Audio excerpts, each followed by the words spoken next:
जम्मू कश्मीर में student leader रहे मनोज सिन्हा को उपराज्यपाल बनाना और फिर शाह फैसल के इस्तीफे के बीच परोक्ष भूमिका की स्थितियों में पीएम नरेंद्र मोदी का होना महज इत्तेफाक नहीं, एक बड़ी रणनीति का हिस्सा है।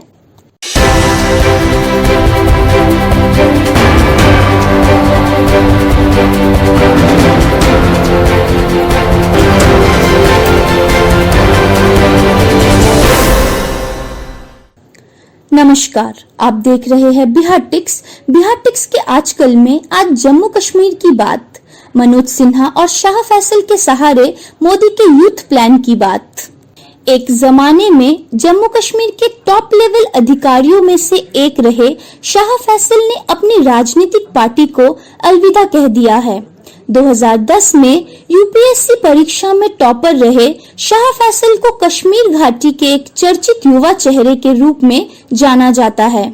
जम्मू कश्मीर में निदेशक स्कूल एजुकेशन समेत तमाम बड़े पदों पर रहे शाह फैसल बीते साल जब राजनीति में आए थे तो उमर अब्दुल्ला सरीखे नेताओं ने कहा था कि उन्होंने प्रशासनिक सेवा की नौकरी केंद्र सरकार और मोदी शाह की शह पर छोड़ी है।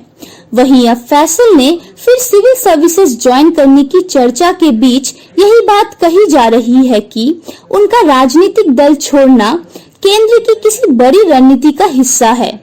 इसी रणनीति के तहत मनोज सिन्हा जैसे स्टूडेंट लीडर्स रहे नेताओं को जम्मू कश्मीर में उपराज्यपाल बनाया गया है। अगर अतीत पर गौर करें तो शाह फैसल ने 2019 में अपनी राजनीतिक पार्टी बनाने के दौरान ही अपनी सारी सियासत को यूथ बेस्ड रखने का संकेत दिया था। कश्मीर के युवाओं के बीच शाह की लोकप्रियता के इसी असर के कारण ही फिल्म एक्ट्रेस जायरा वसीम समेत तमाम युवा चेहरे उनके साथ आए थे। इस दौरान चर्चाओं में यह कहा जा रहा है कि शाह फैसल का यूथ रोल मॉडल होना उन्हें राजनीतिक माइलेज देगा और घाटी में एक नए विकल्प की शुरुआत होगी। सिविल सर्विस कैंडिडेट्स के रोल मॉडल रहे हैं शाह। दरअसल शाह फैसल के 2010 में सिविल सर्विसेज का टॉपर बनने के बाद से ही वह राज्य के युवाओं में काफी लोकप्रिय कहे जाते रहे हैं। शाह फैसल ने बतौर आईएएस अफसर तमाम यूथ बेस्ड पॉलिसीज में बड़ी भूमिका भी निभाई है। हालांकि तमाम बार वह विवादित बयानों और अपने प्रो कश्मीरी रवैये के कारण आलोचना का शिकार भी हो चुके हैं। लेकिन एक बात जो स्वीकार्य है वह कि फैसल को कश्मीर के युवाओं के बीच एक इंस्पिरेशन के तौर पर देखा जाता रहा है।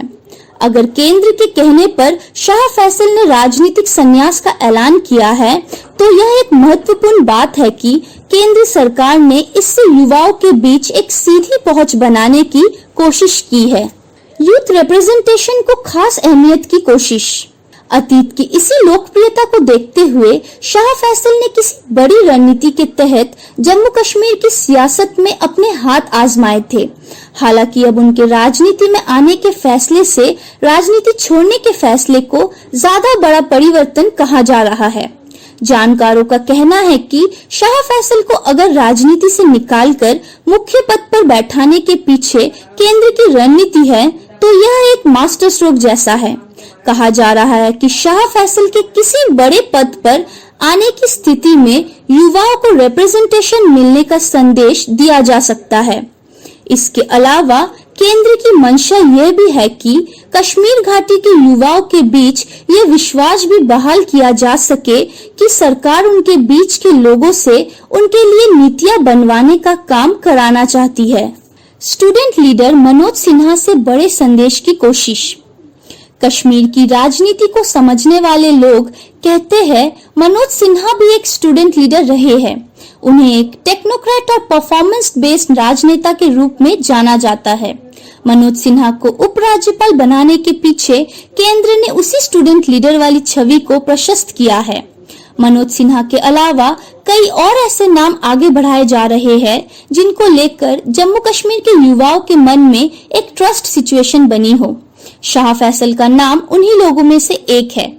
इसके अलावा उपराज्यपाल की राजनीतिक सलाहकार समिति में भी जिन नामों को रखे जाने की चर्चा है उनमें सुनील शर्मा, अल्ताफ बुखारी और हसीब द्राबू जैसे परफॉर्मेंस बेस्ड नेताओं के नाम शामिल करने की चर्चा है। सबके नेपथ्य में सेंटर की सरकार की कोशिश है कि कश्मीर के युवाओं में यह संदेश पहुंचाने का प्रयास हो कि केंद्र अब युवाओं पर फोकस नीतियां बनाकर राज्य को विकास के रास्ते पर ले जाने की योजना पर काम कर रहा है। आपको हमारी रिपोर्ट कैसी लगी, आप हमें कमेंट कर जरूर बताएं। अगर आपने हमारे चैनल बिहार टिक्स को सब्सक्राइब नहीं किया है तो उसे सब्सक्राइब कर ले। आप हमें फेसबुक, ट्विटर और इंस्टाग्राम पर भी फॉलो कर ले।